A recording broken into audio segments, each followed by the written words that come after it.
من الحاجات الايجابيه اللي بتحصل انتوا ما بتاخدوش بالكم منها، يعني في حد عمل حاجه في الايام اللي فاتت لازم نكرمه. الحاجه دي عباره عن ايه؟ هو اداكوا كلكم درس من غير ما ياخد باله ان هو اداكوا درس. بمعنى ايه؟ كابتن اسلام من قريب جاله قطع جزئي في الرباط الصليبي، صح؟ في حد بالسرعه دي يعرف يلم نفسه ويرجع يلعب تاني لما يكون هو عنده اراده وهو راجل بجد؟ وفي ناس بتقع الوقعه ما بتقومش، صح؟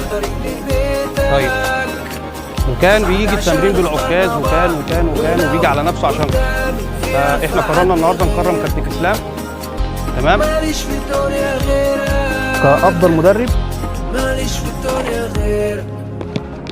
تمام؟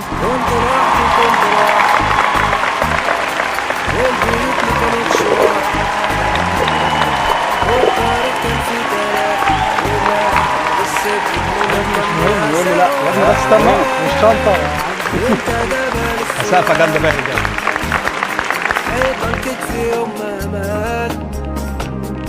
انت اليد اللي بتطبطب وتقرب لو بعد الدنيا كلها